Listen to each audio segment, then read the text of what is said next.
சென்னை. இசையமைப்பாளர் இளையராஜா தன்னுடைய social media பக்கத்தில் வெளியிட்ட பதிவுதான் இணையத்தில் பலருடைய கவனத்தை பெற்று வருகிறது. அதாவது எல்லையில் இந்தியா பாகிஸ்தான் தாக்குதல் நடைபெற்று கொண்டிருக்கிறது.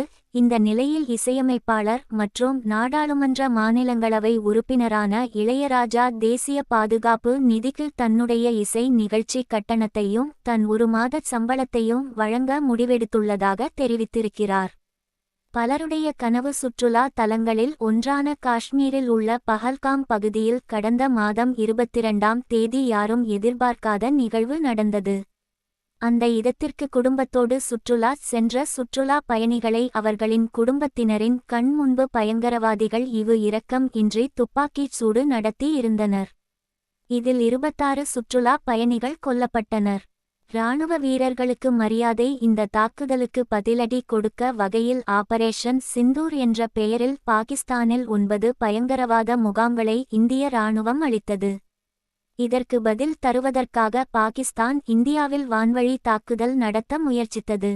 ஆனால் அதை அனைத்தையும் இந்திய இராணுவம் முறியடித்தது.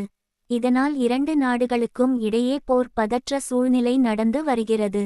அதே நேரத்தில் இந்தியா பாகிஸ்தான் தாக்குதலை முறியடித்தது தொடர்பாக சினிமா பிரபலங்கள், அரசியல் கட்சி தலைவர்கள், சோசியல் மீடியா பிரபலங்கள் என பலரும் இராணுவத்திற்கு பாராட்டு தெரிவித்து வருகிறார்கள். உண்மையான ஹீரோக்கள் அதே நேரத்தில் இந்த போரால் பொதுமக்கள் வாழ்வாதாரம் பாதிக்கப்படும், அப்பாவி மக்கள் தண்டிக்கப்படக் கூடாது என்றும் பலர் கருத்து கூறி விடுகிறார்கள். இப்படியான நிலையில்தான் இளையராஜா தன்னுடைய 1 மாத சம்பளத்தையும் தான் இந்த மாதம் நடத்த இருக்கும் நிகழ்ச்சி கட்டணத்தையும் தேசிய பாதுகாப்பு நிதிக்கு கொடுப்பதாக தன்னுடைய எக்ஸ் தளத்தில் பதிவு வெளியிட்டு இருக்கிறார். இளையராஜா வழங்கும் நிதி அதில் இந்த ஆண்டில் தொடக்கத்தில் எனது முதல் சிம்பொனியை இசையமைத்து பதிவு செய்து அதற்கு வேலியண்ட் என்று பெயரிட்டேன். ஆனால் மே மாதத்தில் நமது உண்மையான ஹீரோக்கள் அப்பாவி சுற்றுலா பயணிகள் கொல்லப்பட்ட பஹல்காம் தாக்குதலுக்கு பதிலடி கொடுக்கும் விதமாக எல்லையில் துணிச்சலாக போராடி வருகிறார்கள். அவர்களின் துணிச்சல் நிச்சயம் எதிரிகளை வீழ்த்திடும் என்று கூறி இருக்கிறார். இளையராஜா எடுத்த முடிவு. அதோடு பாரதியின் தேசப்பற்று பாடல் வரிகளையும் அதில் பகிர்ந்து இருக்கிறார்.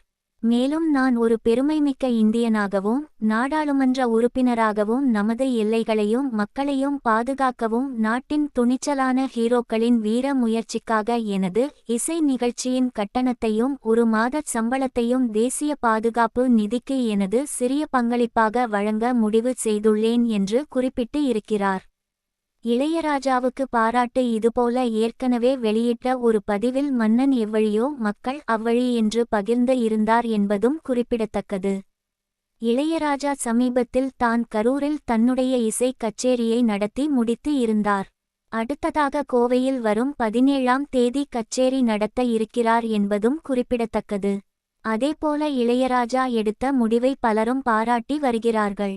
இளையராஜா தன்னுடைய பாடல்களை திரைப்படங்களில் பயன்படுத்துவதற்கு நஷ்ட ஈடு கேட்கிறார் என்று அவரை விமர்சித்து சிலர் விமர்சித்து வருகிறார்கள். ஆனால் இப்போது நாட்டிற்காக அவர் எடுத்த முடிவை பலரும் பாராட்டி வருகிறார்கள்.